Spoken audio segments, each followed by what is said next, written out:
Selamünaleyküm kıymetli seyircilerimiz. Dergi Haberi programıyla sizlerleyiz. Bu hafta sosyal medyayı konuşacağız. Konuğum gazeteci yazar Mustafa Karakaş. Hocam hoş geldiniz. Hoş bulduk. Hocam sosyal medya çağındayız. Artık insanlar tümüyle neredeyse tüm işlerini dijital ortamda gerçekleşiyor. Şimdi sosyal medya daha doğrusu sosyal medya çağına nasıl geldik? Özellikle Twitter, Instagram, Facebook bunlar bugün dünyaya yön veren platformlar. Bunları hangi amaçla kullanıyoruz? Bunları kullanan insan profili nasıl? Bununla biz başlayalım. Başlayalım. Şimdi aslında bu soruyu sorduğunuzda aklıma şey geldi. Zamanın göreceliliği mefhumu. Evet. Bazen ben hani böyle şakavari şey diyorum. Biz Hazreti Nuh kadar yaşadık diye. Böyle tabii kafa karışıyor. Ne yani biz ne yaşadık ki? Evet. Şimdi biz yaşı şu an 45-50 olanlar çocukken 6-7 yaşlarındayken evlerinde elektrik ya vardı ya yoktu. Şimdi çocuklarının cebinde telefon var. Bilgiye istedikleri anda bir tıkla ulaşıyorlar. Bu inanılmaz şeydir. Normalde tarihçi olduğum için bir tarihsel mantıkla bakarsam bu en az 500 yılda alınabilecek bir mesafedir. Evet. Yani elektriğin olmadığı bir dönemden bilgiye, dünyanın herhangi bir yerindeki bilgiye bir nevi Hazreti Süleyman'ın rüzgara bir şey yapması gibi, rüzgar gücüne sahip olması gibi bir nevi biz de şu an o bilgiyi Hazreti Süleyman'ın o rüzgarı kullanması gibi biz de bilgi bize geliyor. O hızla geliyor hatta. Evet. İnanılmaz bir şey. Bundan dolayı biz yani bu çağın insanı ben az yaşadım demez. İnanılmaz uzun yaşadık biz. Çünkü yaşam zaten odur. Sizin hayatınızdaki hızdır. Siz 600 yıl yaşadınız, hep aynı şeyi yaptınız, hep aynı şeyi yediniz, hep aynı şeyi gördünüz. Yani 600 yıl ile 6 gün arasında hiçbir fark yoksa bu uzun bir ömür değildir. Değişim aslında insanı uzun ömürlü kılan şey değişimdir. Hani yaşlılar der ya işte bizim zamanımızda. Biz o kadar çok bizim zamanımızda diyeceğiz ki. Şimdi buradan önce hani dedim ki bunu anlatayım. Çünkü sosyal medya ile beraber daha doğrusu internet teknolojisiyle beraber zaman mefhumunda biz çok hızlı ilerledik. Belki 100 yıl, 200 yıl, 300 yıl birden ileri gittik bu son 5-6 yıl içerisinde. Şeye gelecek olursak, yani nesiller arası yaşadığımız çağ, yani benim yaşım 42, 43 yaşındayım ama inanılmaz bir sosyolojik değişim gördüm ben. Yani şöyle bir 6. yüzyıl ile siz 12. yüzyıl arasında ne değişmiş olabilir? 600 yılda. Çok az şey değişmiştir. Çünkü demir çağı o zaman da vardı, yazı vardı, barut vardı vesaire. Silahların tekniği biraz değişti. Daha kaliteli bir kılıçlar yapılmaya çalışıldı. Yani 500 ile 1200 arası tüfeğin veyahut da ortaya çıkışına kadar ki giden süreçte daha kaliteli bir kılıç vardır artık. Daha kaliteli bir zırh vardır. Daha değişik bir elbise, ipek daha fazla kullanılmıştır vesaire. Ama hani kalitede çok büyük bir değişim yaşanmadı. Fakat günümüzde ben yamalı pantolon giymiş bir insanım. Bakın 30-40 yıl içerisinde, evet. 30 yıl önce yamalı pantolon giyer bir insan günümüzde birazcık yıprandığında o pantolon giyilmez artık diyor. Bu kadar inanılmaz bir değişimdir bu. Bizim çocukluğumuzda evde televizyon yoktu. Çocukluğun ilk dönemlerinde evde televizyon yoktu, komşuya giderdik. Hatta pazar günü bir Japon film vardı, TRT vardı zaten başka kanal yok. Bütün çocuklar bir yerde toplanırdı. İşte bir Japon samuray filmi oynayacak. Böyle öyle bir heyecan oluyordu ki. Bugüne geliyorum şu an o filmi telefonumdan istediğim bir de anti bölümünü. Biz bir hafta beklerdik o 40 dakikayı. Yani bakın biz çağlar yani milattan öncesinden bahsetmiyoruz. Bir kişinin yaşadığı süreci ben aktarıyorum. Evet. Televizyon olmadığı çağ, daha sonra işte siyah beyaz televizyonu gördük, daha sonra renkli televizyonu gördük, bir televizyon çağı gördük, televizyon kuşağını gördük. Televizyon kuşağı utangaçtı, eline kumandayı almaya korkardı. Çünkü çok pahalı. Baba almış, onu 6 ay, 1 yıl taksit ödemiş, 1-2 yıl belki taksit ödemiş yani ömrü o televizyonun, eski püskü televizyonun ya da evet. Günümüz teknolojisine göre son derece ilkel. Ama neredeyse adamın 1 yıllık maaşı gidiyor. Bundan dolayı kumanda elini sürdüğünüz, dur diyor karışma. Şu an biz hala o mantıktayız. Bir şey olduğunda diyoruz oğlum çok fazla karışmayın şu kumandaya. Ya istesek de istemesek de kafa hala orada. Çünkü biz öyle büyüdük. Hala kumandalar öyle naylon poşet. Hala bizim kumanda öyle. Hala naylon poşettedir. Niye? Çünkü bizim çocuk, yani insanın çocukluğu bütün hayatını etkiliyor. Evet. Biz televizyon kuşağı çocuklarıyız. Biz gençliğimiz bilgisayara denk geldi ama. Yani bir nevi biz 3 kuşağı birden görüyoruz. İkinci kuşak bilgisayar. İkinci kuşak tabii bilgisayar kuşağıdır. Evet. Yani onlar şu an 30'lu yaşlarda, mesela siz yaşlarda, işte o gibi insanlar daha çok bilgisayarla haşır neşir oldular. Kullanmayı daha iyi öğren. Biz ilginçtir, ne televizyonu hakkıyla kullanabildik, ne bilgisayarı hakkıyla kullanabildik, ne de sosyal medyayı hakkıyla kullanabiliyoruz. Çünkü hep hızlı gelişti. Mesela bilgisayar çağına biz yani elimizi atacağız, sahip olacağız derken bir baktık artık sosyal medya kullanılıyor. Bilgisayar çağı... Hani dediniz ya şimdi tam biri oturmadan diğeri, bu aynı zamanda bir birikim olarak da gelmiyor mu? Şey oluyor. Şöyle bir birikim oluyor. Siz mesela o televizyon kuşağı tam oturmadan kitap okuyabiliyordunuz. Evet. O yıllarda televizyon tek kanal olduğu için siz de en fazla zaten bir haftada izleyeceğiniz 2 tane şeydir. Yani seçeneğiniz yok zaten. Yani o yaşınıza uygun program yok, bir şey yok. Bir de baba saat 9-9.30'da kapatıyor, insanlar erken uyuyor. Yani televizyon çok fazla izleyemiyorsunuz, kitap okumak zorundasınız. Ondan dolayı gelişebilirsiniz. Mesela bilgisayar çağı gençliği daha çok soru sorar. Çünkü o bilgisayar yeni girdiğinde beraberinde soruyu getirdi. Yani öğrenmesi gerekiyor, dili Türkçe değil. Araştırmacı oldular. Evet. Yani bilgisayar gençliği araştırmacı oldu. Ama onlar da hani daha böyle bir şeyler tam tadını alacaklarken devir bir nevi, yani şu an 2 devir iç içe yaşanıyor. Televizyon çöp oldu artık. Şu an birazdan ben istatistikleri vereceğim. Mesela Türkiye'de normalde 6-7 saat televizyon 8 saate kadar çıktığı oluyordu izlenirken bugün 3 saate inmiş durumda. 3,5 saat. Televizyon izlenme saatleri bu sosyal medyaya kaydı. Evet. Artık diyor ki ne izleyeceğim ben diyor. Cep telefonundan izlerim yani. Hatta ilkel gözüyle bakıyor. Televizyondan film mi izlenir diyor yeni nesil Z kuşağı. Evet. Şimdi bilgisayar kuşağından sonra biz sosyal medya kuşağına bugün içinde yaşadığımız dönemdir ve bu da yani zaten ilk sosyal medya kullanımı 2010'larda falan başladı ama yaygınlaşmamıştı. Son 6-7 yıldır inanılmaz hızlı şey oluyor. Bazı istatistiki verilerle ben hani bunun da faydalı olduğunu düşünüyorum. Tabii, buyurun. Şimdi önce dünyadan örnekler verelim. Dünyada 316 milyon kişi bu yıl, sadece bu yıl 316 milyon kişi internet kullanmaya başlamış. 490 milyon kişi sosyal medyaya kaydoldu. İnternet kullanıcılarının %90,4'ü online mağazaları. Bu aslında yaşam şeklimizin değişeceğini de gösteriyor. Artık bakkal, tabii. İnternet kullanıcıların %90'ı mutlaka siz internetten bir sipariş vermişsiniz. Ya o onda 9'un içinde varsınızdır. Evet. Yoksanız demek ki iyi kullanamıyorsunuz. Hepimiz bir öyle ya da böyle demişiz ki hele bir bakalım, şu Google'a bir yazalım, şu kalemi alacağım ama belki internette daha ucuzdur diye. Doğrudur. Değil mi? %90 bu şeyi getiriyor. Yaşantı biçimi değişecek. Yani insanlar artık internet, online alışveriş yapacak. Ve online bir defa %90'a bakmış ya, onların içinden %76'sı da alışveriş yapmış. Daha ucuz gelmiş. Evet. Daha ucuz geldiği için de internetten mutlaka bir sipariş vermiş. Dünyada kullanıcıların %33,9'u yeni bir markayı arama motorlarından keşfediyor. Yeni bir marka, diyelim bir telefon markası, bir araba markası ya da bir elbise vesaire.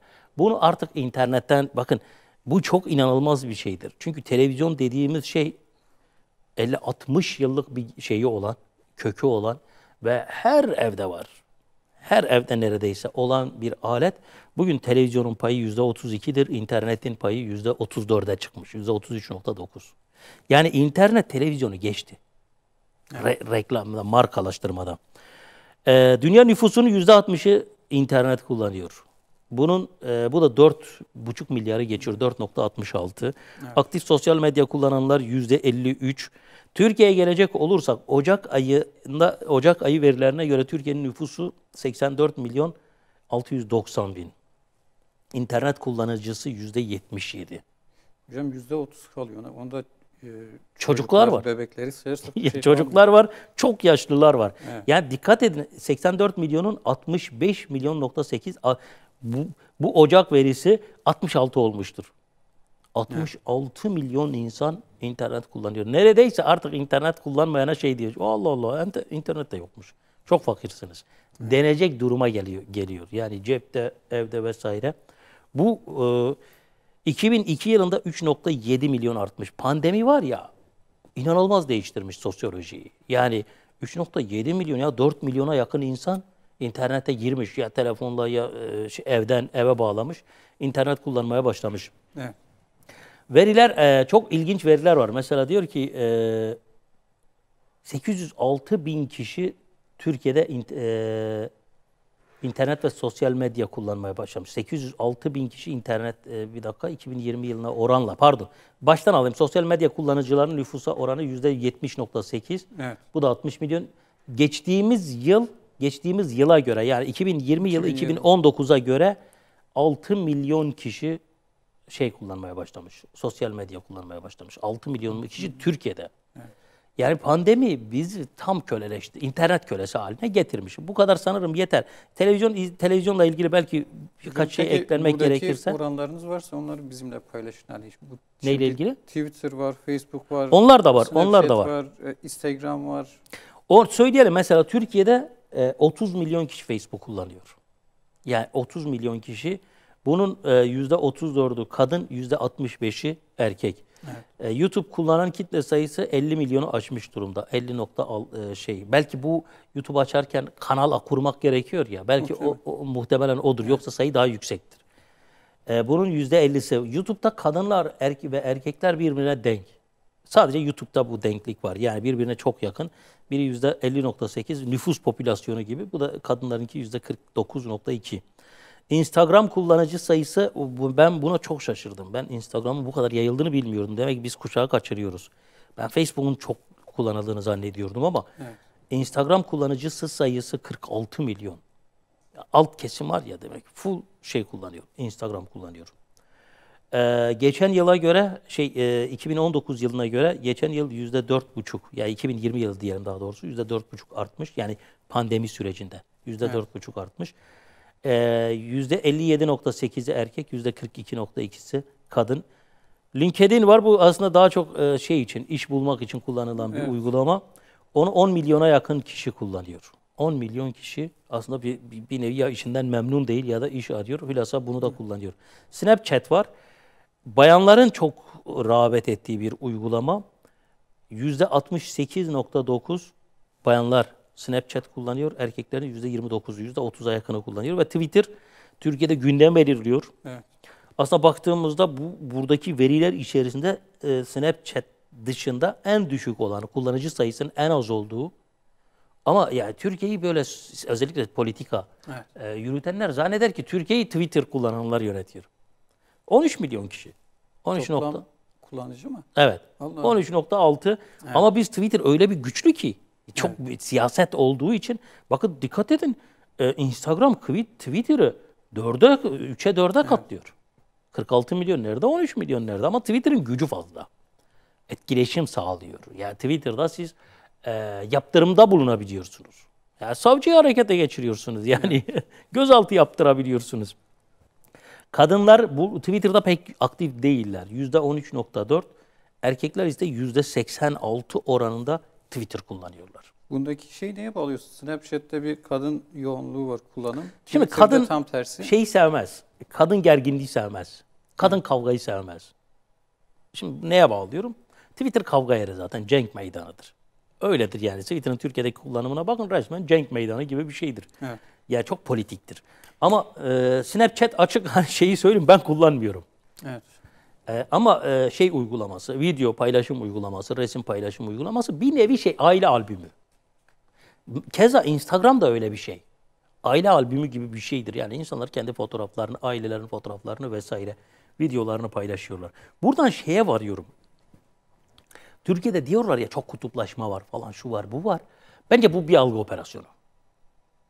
Çünkü şu veriler, Instagram'ın bu kadar yüksek oranda kullanılması, Snapchat'in Twitter'la yakın olması, çok yakın.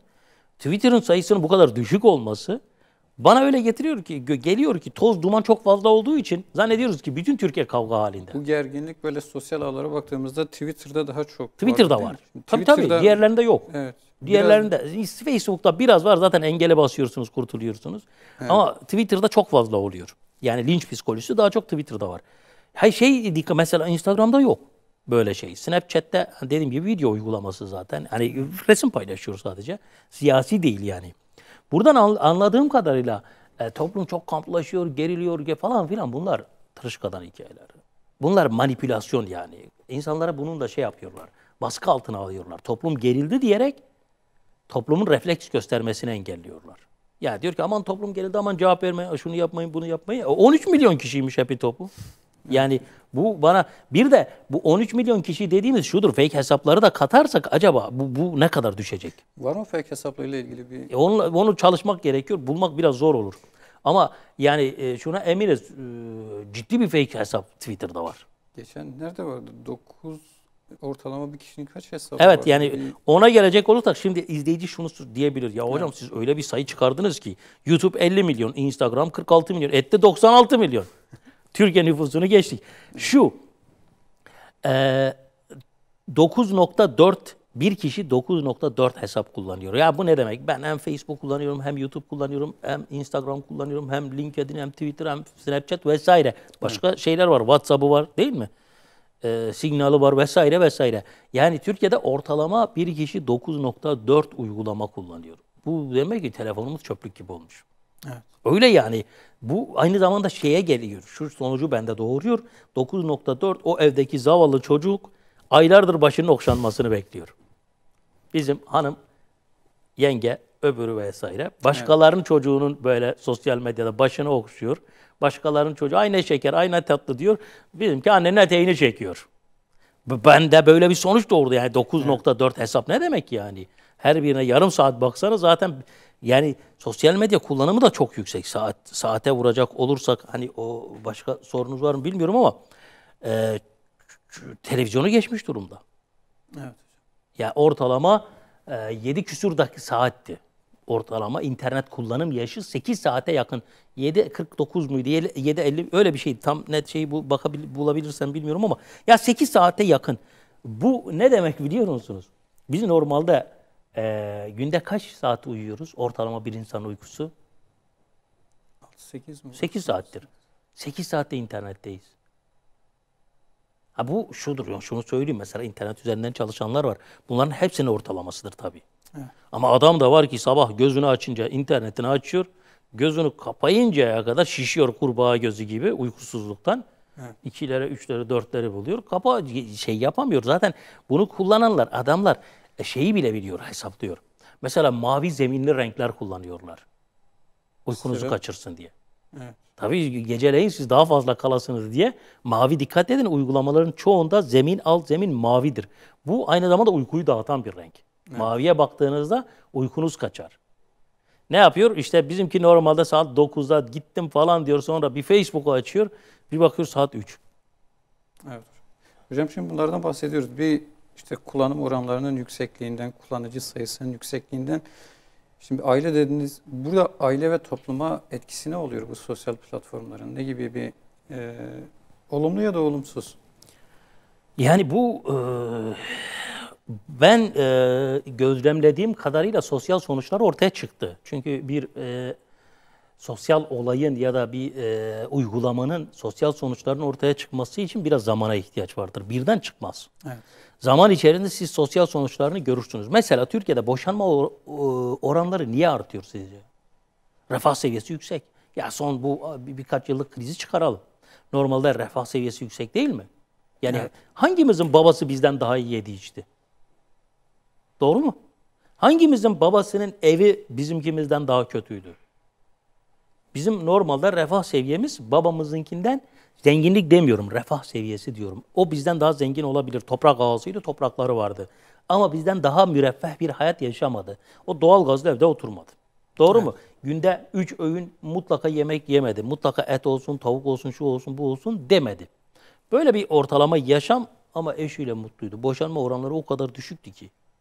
Daha gerilere gidersek daha da düşük. Daha gerilere gidersek daha da düşük. Gün geçtikçe ilerlemiş ve son 5-6 yılda inanılmaz derecede boşanma oranları artmış. Niye? Niye hocam? Sosyal medya. Evet. Sosyal medya. Şu, Instagram diyelim. Kızcağız bir fotoğraf atıyor. Bir makyaj yapmış, bir makyaj yapmış, bir makyaj yapmış. Bir de ayrıyeten zaten uygulama kullanıyor. Evet. Bizim gariban bakıyor. Bizim hanım çok çirkin. Bilinçaltı. Bizimki çok küçük. Şimdi onu kullanınca ne oluyor? Eşiyle o ünsiyet bağı kopuyor. Evet. Bundan dolayı bunları kullanırken Müslüman insan çok ciddi, çok bilinçli olacak. Böyle önüne gelen her şey takip edilmez. Biz şey değiliz ki önümüze atılan her oltaya gidelim. Her oltaya balık değiliz biz. Ama şimdi biz toplumu konuşuyoruz. Toplum yapıyor bunu, izliyor. Her şeyi izliyor, takip ediyor, gülmek istiyor, eğlenmek istiyor. Instagram'da onu izliyor, bunu izliyor falan, sonra bakıyor. Bizim hanımda o da yok, bizim hanımda bu da yok, bizim hanımda bu da yok. Makyaj, estetik, plastik ameliyatlar hepsi. Evet. Çoğu daha doğrusu. O ne yapıyor? Eşiyle sorunlar yaşamaya başlıyor.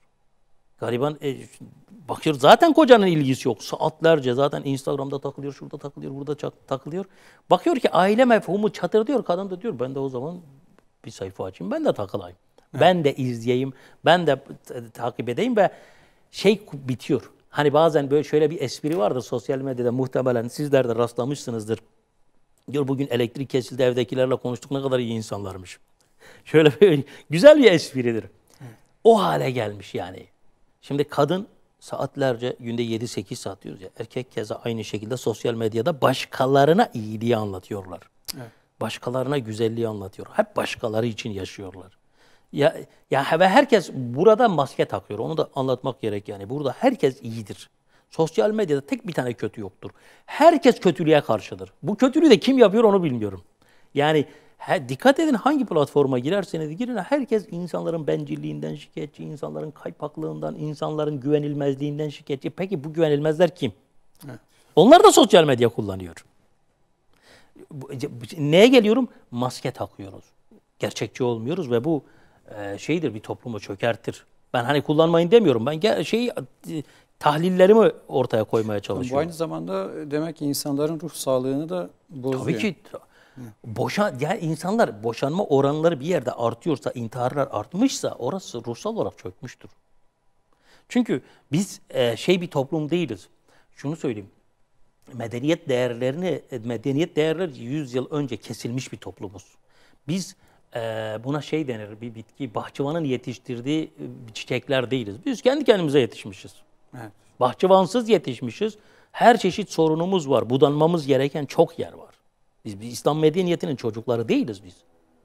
Biz kendi kendimize elhamdülillah hani Allah-u Teala'nın şeyiyle, fakat bahçıvansızız yani. Bir eğitim metodolojisinden geçmiş bir toplum değiliz. Bundan dolayı ne oluyoruz? Etkileniyoruz. Cahiliz yani. Toplum olarak cahiliz. Etkileniyoruz. Bunun karısı diyor, adam diyor ki o bak karısına diyor şu telefonu aldı. Sen niye bana almıyorsun? Ya diyor kadın, sen deli misin? O savcıdır, ben asgari ücretle çalışıyorum. Evet. Basmıyor mu kafanı? Ya sen nasıl böyle bir teklifte bulunursun? Düşünemiyor bunu. Çünkü rekabet ortamını doğurmuş ya. Hemen paylaşıyor. Eşim bana şunu aldı, eşim bana bunu aldı. Ben şunu yedim, ben bunu içtim. Beraberinde neyi getiriyor? Karşı tarafı bunaltıyor. Bunun farkında değiller. Karşı tarafı mahvediyorsun ve kıyamet gününde tanımadığın insanlara zarar vermekten dolayı yargılanacaksın. Yediğin o ekmeği, yediğin o paylaştığın o yemekler var ya, farz-ı muhal diyorum. Yeni Zelanda'da hamile bir kadın senin paylaştığın çiğ köfteyi gördü, canı çekti, yiyemedi. Ah etti, sen orada onun hesabını vereceksin. Hepimiz için geçerli. Hocam ne yapıyoruz hani eskide? Belki şimdi hani sokakta kolay kolay çocukların eline bir şey verilmez, mahalle içinde nedir? Siyah poşet bizde niye kullanılırdı? Evet. İçindeki belli olmasın diye. Daha öncesinde daha medeniydi. Bezdi. Tamamen kapalıydı. Biz böyle, bizde şeffaf poşet olmazdı. Günümüzde ne oluyor? Adam yemeği paylaşıyor, ya demiyor. Sadece yemek değil. Başka şeyler de paylaşıyor, onlara girmeyeyim. Hocam, bunlar uymaz, bunlar yanlış şeyler. Evet, inşallah belki o işin mahremiyet artık boyutuna da giriyor. Kısa bir ara verelim, inşallah devam edeceğiz. Kıymetli izleyicilerimiz, kısa bir aradan sonra programımıza kaldığımız yerden devam edeceğiz. Kıymetli izleyicilerimiz, programımıza kaldığımız yerden devam ediyoruz. Sosyal medyayı konuşuyoruz. Konuğum gazeteci yazar Mustafa Karakaş. Hocam şimdi işin mahremiyet boyutunu sormak istiyorum. Biliyorsunuz hani artık öyle bir şey oldu ki yani evlerimizin içi, soframız, yani tüm insanlığa açık, yine tüm topluma. Bunu nasıl yorumlarsınız? Yani bu biraz birinci bölümde dediğim gibi biz medeniyet değerlerini ıskalayan bir nesil olduğumuz için Batılılar gibi hareket ediyoruz. Şimdi Batılıların kodlarıyla bizim kodlarımız aynı değil. Mesela bir Batılı için eşini kıskanma duygusu çok zayıftır. Yoktur, onun kültüründe yok. Yani kültürel değerleri aşılmış zaten. Yüzyıllar içerisinde yok olmuş, bitmiş. Evet. Ama bizde mesela yani bazen öyle çelişkiler var ki, bazen öyle korkunç çelişkiler var ki, mesela adam, örnek vereceğim. Bir iş kadını, diyor ki eşim hava atıyor. Eşim diyor işte şurada çalışıyor, bunu yapıyor, bunu yapıyor. Desen ki eşin getirsin bize yemek servisi yapsın, kabul etmez. Adam öldürür onun için. Ama dışarıda yüzlerce kişi yapınca sorun görmez. Biz hani bazı şeyleri yapamıyoruz, çözemiyoruz, çözümleyemiyoruz. Burada da mesela uygulamayı kullanırken ya diyemiyor, dünyanın herhangi bir yerinde bir insanın canı çekebilir, maddi durumu olmayabilir. Bir de ben eşimi, çocuğu niye paylaşayım ya insanların içinde? Bu, kullanım konusunda biz son derece eksiyiz. Evet. Çünkü yeni bir şey. Yeniye karşı yeninin yanlış kullanımı her zaman olur. Siz mesela hangi şey olursa olsun, hangi ilaç dahi olsa kullandığınızda birkaç defa denemeden öğrenemezsiniz. Bunu sabah mı alıyorduk, öğleden sonra mı alıyorduk, değil mi? Yeni bir şey, diyelim ki tercihsiniz, ilk defa dikmeye başlıyorsanız bir sürü hata yaparsınız. Biz de sosyal medyayı, televizyonu kullanırken yanlış kullanmadık mı? Kullandık. Bilgisayarı yanlış kullandık. Sosyal medyayı da, yani yeninin böyle bir özelliği var maalesef. Bu bir gerçeklik yani. Yenide kaza bela çok olur. Biz de şu an o süreçteyiz. Evet. Kaza bela sürecindeyiz. Yanlış kullanma sürecindeyiz ama tabii ki biz insanlara güzel bilgiler sunmak zorundayız. Diyoruz ki insan mahremiyetini paylaşmaz. Özelini paylaşmaz. Yani özeli zaten önemli kılan özel olmasıdır. Evet. Ortaya döküldüğü an özelliği kalmaz onun. Yeme, içme vesaire bunlar görgüsüzlüktür. Biraz sert oldu ama bu görgüsüzlüktür. Başka bir şey değildir. Yaşadığımız koşullara göre hareket etmemiz gerekir. Bizim koşullarımız, bizim medeniyetimiz buna izin vermiyor. Bizim medeniyetimizde bu yok. Yani onu bırakın, çok dokunaklı bir hikayedir. Denir ki siz erkeklerin niçin Anadolu'da erkeklerin niçin önde, kadınların niçin arkada yürüdüğünü bilir misiniz? Birinci Dünya Savaşı'nda o kadar çok şehit verildi ki kadınlar, erkekler utandı eşleriyle yan yana yürümeye. Kocaları şehit olmuş, evlatları şehit olmuş, yüz binler vardı. Onlara ayıp olmasın diye diyorduk, hanım sen arkadan gel. Yan yana yürürsek olmaz, onun eşi yok. Evet. Bu medeniyetten böyle bir şey çıkıyor. Bu olabilecek bir şey değil yani. O tarafta eşiyle bile yan yana yürümeyen adam öbür tarafta diyor ki eşini paylaşıyor, kızını paylaşıyor. Bir de uygunsuz bir şekilde. Bunlar olmaz. Yani bunlar ileride zaten hepiniz pişman olacaksınız. Hani tabiri caizse derler ya, kalıbımı basarım. Hepiniz pişman olacaksınız. Diyeceksin ya bu ne cahillik diye yapmışım. Ne gereği vardı buna? Hocam biraz oraya gelelim. Şimdi baktığımızda herhangi bir tane platform işte yani bu milyar dolarlıkla ifade edilen bir bütçelere sahip. Öyle az buz değil yani dünyanın neredeyse ekonomisini... En çok kazanan adamları. Evet. Hani bir hayır mefhumu da yok ortada. Ve bunları ücretsiz kullanıyorsunuz. Şimdi bir nevi kendimizce biz bunlardan faydalanıyoruz. Arka planda bunlar nasıl bizden faydalanıyor? İşin o boyutunu nasıl biz Şöyle sorayım. Programın başında televizyona örnek verirken dedim ki televizyon çok pahalıydı değil mi? Evet. Niye ucuzladı sonra? Ham maddesi aynı. Her şey aynı. Evet. Hatta daha pahalı olması gerekirdi. Program çeşitliliği arttı. Daha fazla program olduğu için daha fazla çalışan demek. Daha fazla çalışan denmesi o televizyonun aslında daha pahalı olmasını gerektirirdi. Kalite artıyor ya. Evet. Bir üründe kalite artınca fiyat yükselmez mi? Yükselir. Televizyonda da kalite artıyordu. Ama fiyat düştü. Niye? Niye hocam? Çünkü sizi ifsad etmek istiyor. Evet.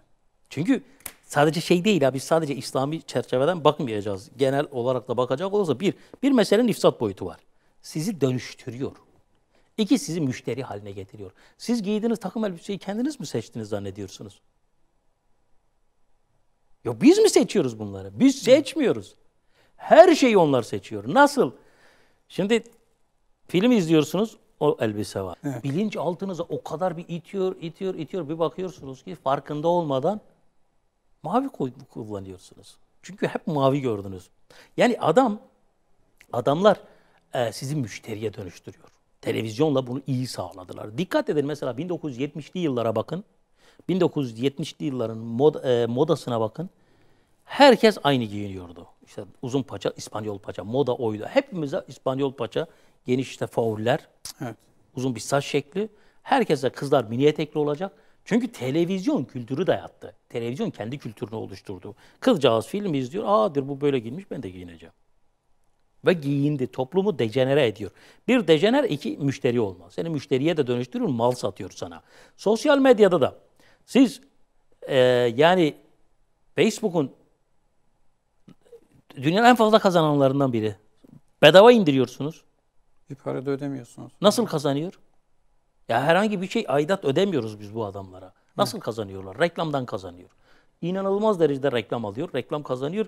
Çünkü adam diyor ki bak diyor burada ben Türkiye için diyorum. Türkiye'de diyor şu an benim elimin altında 30 milyon insan var diyor. Evet. Ben diyor şu ürününü 30 milyon insana ulaştıracağım. Ne verirsin? Biz bedava zannediyoruz ama adam bizi müşteriye dönüştürmüş. Müşteriyiz biz. Evet. Diğer bütün uygulamaların müşterisiyiz. Otomatikman bizim üzerimizden pazarlık yapıyor adam. Adam diyor ki benim Türkiye'de 46 milyon abonem var. Hadi şimdi masaya oturalım. Bu bardağı kaça satıyoruz? Evet. Buradan reklam parası alıyor ve aklımızın, hayalimizin diyoruz ya normalde zarar etmesi gerekir bu adamların. Çünkü ortada bir üretim yok. Sanal bir uygulama var, bedava giriyor herkes. O internetin parası da onların cebine girmiyor. Değil mi? Hangi ülkedeyseniz oradaki şebekenin cebine giriyor. Evet. Buna rağmen binlerce insan çalıştırıyorlar. Dev şu stüdyo büyüklüğünde bilgisayarlar kullanıyorlar. Çökmemesi için sistemin. Evet hocam. Ve feci bir para kazanıyorlar. Nasıl kazanıyor? İşte reklamla. Seni müşteriye dönüştürüyor. Hepimizi. Ne alacağımıza artık onlar karar veriyor. Ne düşüneceğimize onlar karar veriyor. Nasıl? Bizi şekillendiriyorlar. Yeni bir insan modeli ortaya çıkarıyorlar. Yani nasıl ki heykeltıraş heykeli vurur bir şekle bir şekle sokar. Onlar da bizi insanımızı bir şekle sokuyorlar. Bugün bunun sayısız örnekleri verilebilir bu ülkede. Sayısız örnek verilebilir. Yani ya mesela ahlaki olarak diyeyim bir basit örnek. Mesela 30 yıl önce sosyal medya kullanılmadan önce gayri ahlaki diyelim ki bir insan bir şehirde zina işlediğinde oradan göç etmek zorunda kalırdı. Eğer evli bir kadınla. Oradan göç ederdi. Mecburdu yani hele küçük bir yerde. Şimdi ne olmuş? Diyor ki bize ne yani diyor. Ya tamam da yani bana o yapmamış, kendine yapmamış, alan razı, veren razı falan. Evet. Şey yaptı, toplumu dejenere etti. İnsanlar artık normalleştirdi. Diyor ki tamam da yani yanlış yapmış ama hani bu kadar büyütmemize de gerek yok. Eskiden göç etmek zorunda kalırdı. En hafif deyimle diyorum tabii. Evet. Şimdi dindarına bile bunu söyletiyor. Dindarı bile diyor ki tamam da diyor yani yanlış etmiş. O keşke olmasaydı diyor. Yani bizi değiştiriyor. Neyle değiştiriyor? İşte verdiği haberle, verdiği reklamla, filmiyle vesairesiyle bir devasa bir sistem var. Ya Türkiye'deki şey ekleyeyim öyle size bırakayım. Televizyonculuğu kuranlar kimlerdi? Bütün dünyada Yahudi sermayesidir. Sosyal medya kimin elindedir? Yahudi sermayesinin elindedir. Bu tesadüf müdür? Yani adamlar bir kuşak ellerindeydi. Televizyon kuşağını onlar yetiştirdiler. Televizyon çağına son veren yine kendileri yeni bir çağ açmaya çalışıyorlar. Yeni bir çağa gidiyorlar. Ama para babaları yine aynı. Yani yine aynı ekip gördüğümüz kadarıyla. Buradan da anlıyoruz ki bu sosyal medya aslında televizyonun kendisini yenilemesidir. Başka bir şey değildir. Evet. Sahipleri tarafından böyle bir şey Şimdi yapıyor. başta ilk bölümde dediniz ya şimdi biz şimdi televizyon çağını gördük, bilgisayar, sosyal medya, bir sanal gerçeklik çağı var önümüzde. Belki Onun da şeyi onlar. muhtemelen onu da göreceğiz gibi çok yakında. Yani insan bilmiyor hani bizim belki bir iki yıllık plan programlarımız olur. Hı hı. Adamlar şimdiden yarının teknolojisini hazırlamışlar. Şu an test yayınını yapıyorlar. Hocam biz bunları nasıl kullanacağız peki yani böyle sıkıntılar var. Kullanmayalım mı hiç? Yani hayır kullanmayalım değil. Bir şeyi kullanırken siz mesela evde hepimizin evinde bıçak var. Evet. Küçük kızınız Allah bağışlasın 2 yaşında 3 yaşında değil mi? Önce siz ona elma soydunuz. Doğru mu? Evet. Sonra ne oldu? Büyük kızınıza da siz mi soyuyorsunuz? Ya da çocuklarınız büyüdüğünde ömür boyu siz mi soyacaksınız? Evet. Ne yapacaksınız? Gel kızım diyeceksiniz. Gel bıçağı tutacak. Bak kızım elma böyle soyulur diyeceksiniz. Belki Kızcağız siz evde yokken kendisi soymaya çalışacak, parmağını bir iki defa kesecek. Ama öğrenecek. Şimdi biz de sosyal medyaya bıçak gibi bakacağız. Bıçak muamelesinde bulunacağız. Kullanırken öğreteceğiz, öğreneceğiz de. Hem öğreneceğiz hem öğreteceğiz. Diyeceğiz ki bak kızım, bu sosyal medya sende egoizme neden olabilir. İnsanlar senin fotoğrafını beğenirse, paylaşıyorsa, insanlar senin yazdığını beğeniyorsa bunu kendinden bilme. Bunlar senin özelliklerin değil. Bunları veren bir Rabbin var. Bunlar Allah'ın sana hediyeleridir. Allahu Teala kendi ihtişamını kullarının üzerinde sergiler. Kul bazen salaklık yapar, zanneder ki o kendi ihtişamıdır. Bunlar Rahman'ın ihtişamıdır. Size bir özellik verir, başkasına başka bir özellik, başkasına ses verir, başkasına görüntü verir, yüz güzelliği verir, Evet. başkasına zeka verir. Bunlar Rabbül Alemin'in ihtişamıdır. Der ki bak ihtişamımı şu kulumda izle işte bak ben ne güzel yaratıyorum. Bak ihtişama bak ben ne zeki insanlar yaratıyorum. Bizimki kendinden zannediyor. Kendinden bilme. Bunlar Allah'ındır. Bunlar Allah'tandır. Sergiliyor ya sergi. Sen bir sergideki şeysin, malzemesin. Yani böyle bakmak lazım. Evet. Egoizme kapılmamak lazım. En tehlikelisi, en büyük şey budur. Yani çünkü sosyal medya tamamen bunun üzerine bina edilmiş. Sizi müstekbirleştirme, bireyi müstekbirleştirme, kendini beğenen ukala bir insana dönüştürme şeyi var. Nasıl bunu biraz açın hocam? Diyorsunuz ki ben fenomenim. Herkes beni beğeniyor. Yazdığım her şeyi rete ediyorlar. Demek ki ben süperim. Bu şeytanın yanaşmasıdır. Şeytan yolları takmış. Bunun için diyorum. Bunlar bir yeteneğiniz varsa, bunu bütün sosyal medya kullanıcıları için en başta kendime söylüyorum. Bir şeyiniz varsa diyeceksiniz ki eksiklikler benimdir. Güzellikler Allah'ındır. Evet. Bunu söylemediğinizde şeytan size yaklaşır. Sen ne kadar güzel. Önce Allah rızası için yaparsınız ama zaman içerisinde bir bakarsınız ki siz insanları artık Allah'a çağırmıyorsunuz. Kendinize çağırıyorsunuz. Hadi benim etrafımda kümelenin. Bu büyük bir tehlike olur. Bundan dolayı bileceğiz ki bu güzel bir şey yapıyorsanız bunun kaynağı Allah'tır. Bunu bilmek zorundayız. Kibre düşürebilir. Bizi fanatikleştirebilir. Mesela sosyal medyanın böyle bir özelliği var. Biz şu an yüz yüze konuştuğumuz için birbirimize kırıp dökmeyiz.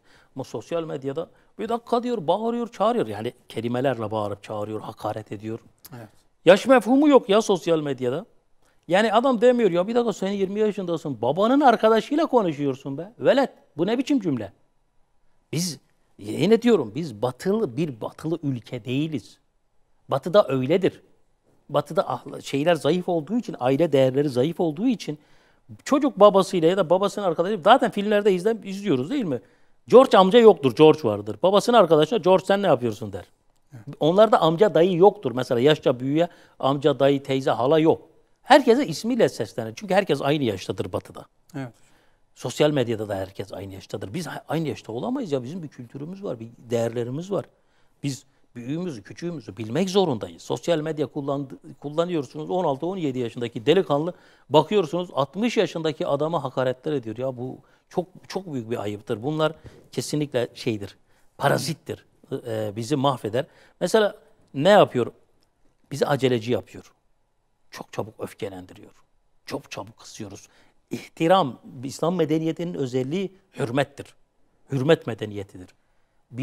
Bizde hürmet etme geleneğimizi yok ediyor. Hürmet etmiyoruz. Ya biz her konuda aynı düşünmek zorunda değiliz. Bizi tek tipçileştiriyor. Diyor ki benim gibi düşünmüyor musun? Bunu da at. Boşmuş. Bir konuda %98 anlaşıyoruz, %99 anlaşıyoruz. Ama o bir konu çünkü birey sosyal medyayla beraber hayatın merkezine oturmuş. Evet. Diyor ki herkes benim gibi düşünecek. Herkes benim gibi olacak. Bu İslam'da yoktur. Bakın bizde ne kadar çok mezhep vardır. Şu an şu an azalmış ama İslam tarihinin özellikle 8. 9. yüzyılda yüzlerce mezhep vardı, ekol vardı. İslam budur. Hiç kimse diğerine de dememiş yani sen niye Mutezile oldun? Yani sorunlar yaşandı ama İslam bunu emretmiyor. İslam demiyor ki onu kökten imha et, yok et. Evet. Bizim medeniyetimiz bu. Bakın ki mezhep dediğimiz şey dini ritüellerle alakalıdır. Bizim bahsettiğimiz şey siyasi meseleler. Siyasi meselelerde binlerce yol vardır. Tabii ki insan birbirine hoşgörülü olmalı ama sosyal medya kullananlar gördüğüm kadarıyla çok çabuk sertleşiyorlar. Çok mükemmeli istiyorlar. Bunlar tabii ki zararlarıdır. Hani faydalarına gelecek olursak, belki süre ne kadar kaldı? Faydaları nedir? Fikirlerimizi yayıyoruz.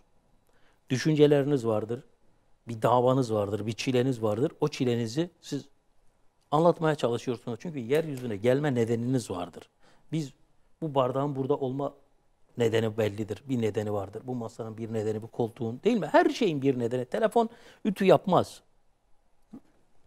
Telefonun yaptığı iş iletişimdir. Değil mi? Biz de bir işe yararız. Ya şu soruyu kendimize sormalıyız. Ben bazen öğretmenlik yaptığım dönemlerde çocuklara soruyordum. Diyordum, oğlum inek ne işe yarar? Diyor hocam işte bize süt veriyor. Başka diyordu et veriyor. Başka işte yağ elde ediyoruz, peynir elde ediyoruz vesaire vesaire.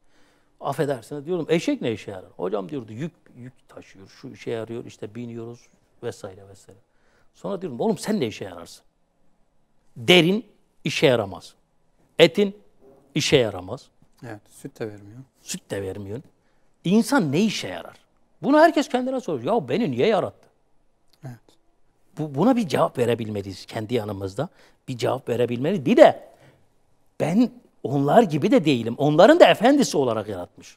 Hiçbir işe yaramadığım yetmezmiş gibi bir de krallık tacı bana giydirmiş Rabbül Alemin. Yani zebra bir işe yarıyor, öbürü bir işe yarıyor, öbürü bir işe yarıyor. Sonra insanoğlunu düşünün. Aklını ve iman etme şeyini devreden çıkardığımızda, iman gereksinimini devreden çıkardığımızda soruyorum ya.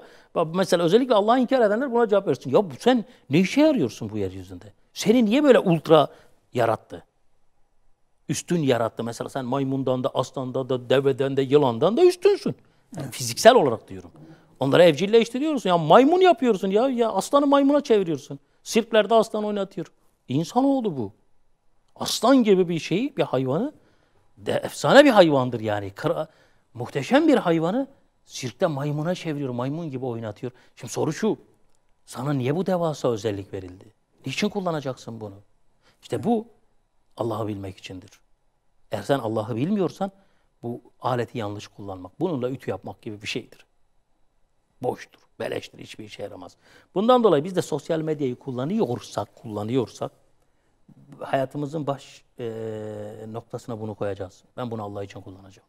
Nefsim için değil, kendi propagandamı yapmak için değil. Çünkü böyle bir zararlı yönü var. İnsan, hepimiz beşeriz, gaflete düşebiliriz, yanılabiliriz. Allah affetsin. Oluyorsa tövbe edip tekrar. Çünkü biz medeniyetimiz öyledir. Biz günaha düştüğümüzde tövbe ederiz. Ya Rabbi kalktım yine geldim ben. Evet. Bizde şey yok. Pes etmek yok. İşte günah işledin cehenneme. Hayır bizde bu yok. Bizde tövbe vardır. Her zaman tövbe vardır. Tövbe ederiz. Deriz ki ya Rabbi hata ettim. Bu illa günah işle anlamında demiyorum. Yanlış anlaşılmasın. Yanlış kullandım, yanlış ettim. Ya Rabbi tövbe ediyorum. Bundan sonra düzgün kullanırım. Düzgün kullanmalıyız. Bunun dışında sosyal problemleri çözmeye çalışırız. Özellikle Twitter'da mesela. Şimdi bakıyorsunuz bir olay oluyor. Kötü şeyleri anlatmamak lazım aslında. Kötü şeylerin anlatılması kötülüğü güçlendirir, büyütür. Evet. Ama kötü şeyleri durdurabilmek için mesela sosyal medyada bir araç olarak kullanılabiliyor. Buyurun hocam. Süremiz var daha. Süremiz varsa daha var. Var. Tabii, yani benim maddelerim var. Belki süre azdır diye kısayı tutayım dedim. Var, ne yapabiliyorsunuz? Mesela bilgiye ulaşabiliyoruz. Habere anlık ulaşabiliyoruz. Yani biz mesela çocukluğumuzda saat 8'deydi ana haber bülteniz. Ana haber bülteni başladığında evde sıkı yönetim ilan edilirdi. Çünkü haber başladı. Yani herkes susmak zorunda. Ama şu an saniyede, anlık o haber sitesinden hemen takip edebiliyoruz sosyal medya. Bu da önemli. Yani çünkü bilgi çağındayız. Yani ben bunu da anlamıyorum. Niye hepimiz bu kadar haber delisi olmuşuz? Hocam sonraki neslin tam tersi olmasının bir sebebi de o mu? Hani bugünün gençleri pek haber sevmezler. Hani o babalarının o şey midir? Haber. Olabilir. Olabilir. Yani babaların o baskısı mesela yani nedir? İşte haber olduğunda sıkı yönetim ilan ediliyordu. Çocuk hatta, sevmez tabii ki o hali. Dediniz ya şimdi çoklu kanallar geçildiğinde şimdi yani kendimizden biliriz akrabalardan. Şimdi birinci A kanalının haberi biter B kanalı. Onun haberi biter C kanalı. Onun haberi biter artık saat 10 oldu hadi kapatın. Hadi yatın. Bütün haberleri izlemiştir. Evet. Ya ama şu da var. Niye bu kadar haber izliyoruz? Yani neyi değiştiriyor bu kadar bilgiyi? Yani ben şeye karşıyım mesela. Sosyal medya bilgiyi, zaten sosyal medya bir bilgi kaynağı değil onu söyleyeyim. Yani Facebook'tan, Twitter'dan aldığınız her habere dalmayın. Evet. Ayet-i Kerime net bir şekilde diyor ki bilmediğin şeyin peşinden koşma. Onu iyi araştır. Olabilir ki Allah'ın değerli saydığı insanlara, Allah'ın yanında değerli olan insanlara haksızlık edersiniz. Net bir şekilde diyor ki yani bilginin kaynağı bizde önemlidir. Bir fasık size bilgi getirdiğinde onu araştırmadan diyor o olaya müdahil olmayın. Müslüman her şeye müdahil olmak zorunda değil. Anlatmak istediğim bu. Yani biz biraz avami bir deyim olacak ama her şeye maydanoz olmayalım. Her şeye atlamayalım. Düşüneceğiz, taşınacağız. Bu doğru mu? Bu bilgiyi getiren neyi amaçlamış? Çünkü bazen ayet-i kerimenin deyimiyle bazı şeyler hak görünür ama arkasında tedebbür edilmesi gereken, madalyonun arka yüzünün okunması gerekir. Size Üstad Bediüzzaman'ın deyimiyle bu söz haktır ama bununla batıl murat ediliyor. Önemli bir cümledir bu. Evet hocam. Bazen siz hak namına bir şey yaptığınızı zannedersiniz ama batıla seraskerlik yapıyorsunuzdur. Batıla odun taşıyorsun ya. Resmen Hazreti İbrahim sloganları ata İbrahim'i yakmaya odun taşıyor olabilirsin farkında olmadan. Çünkü batıl kolektif akıldır. Adamların zekası bizim gibi tekil değildir. Çoklu zekayı kullanıyorlar. Pentagon'da 1000 kişi çalışıyor. Operasyonu size onlar size operasyon çekiyor.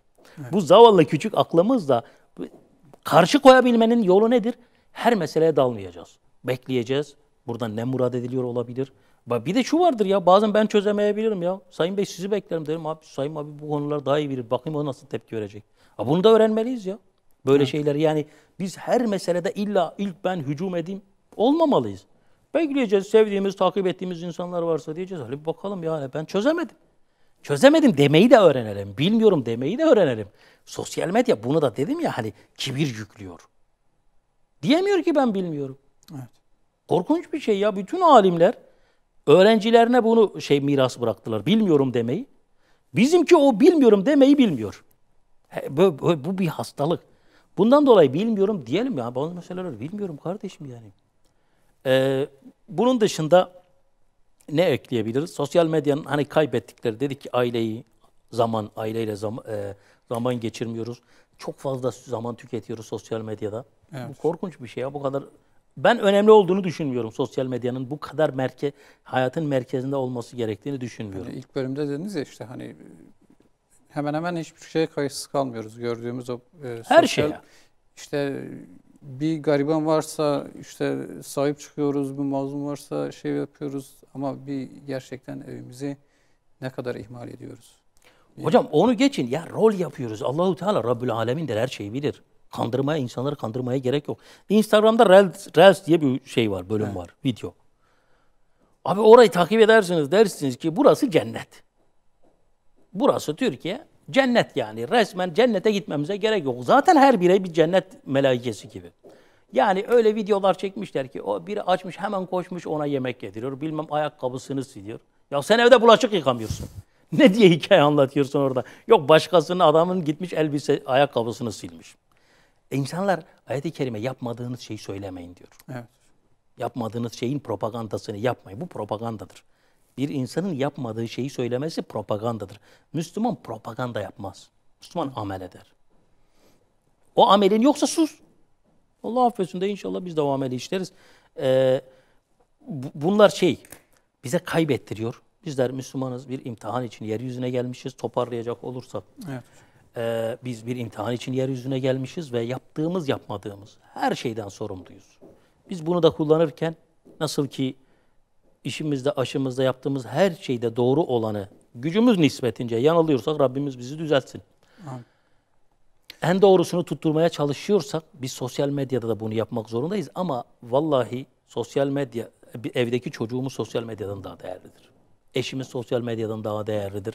Çünkü onları ilgisiz bırakırsak onların ihtiyaçlarını, manevi ihtiyaçlarını kastediyorum. Karşılamazsak açlık yaşarlar. Açlık ise toplumsal felakettir. Yani sadece mide açlığı değil, duygu açlığı da biraz önce birinci bölümde boşanmalardan bahsettik ya. Evet. Onların hepsi açlık nedeni. Tek bir nedeni vardır. Fakirlik, duygu fakirliğidir. Kocası zenginliğini göstermiyor karısına. Karısı zenginliğini göstermiyor kocasına. Duygu fakirliği yaşanıyor. Bir fakirliğin olduğu yerde şeytan vardır. Eyvallah hocam. Allah razı olsun. Var mı başka soru? Süremizin sonuna geldik. Eyvallah. Teşekkür ettim. Allah razı olsun. Sağ olun. Kıymetli seyircilerimiz, Dergi Rehberi programında bu haftanın sonuna geldik. Yeni programda görüşünceye dek Allah'a emanet olun.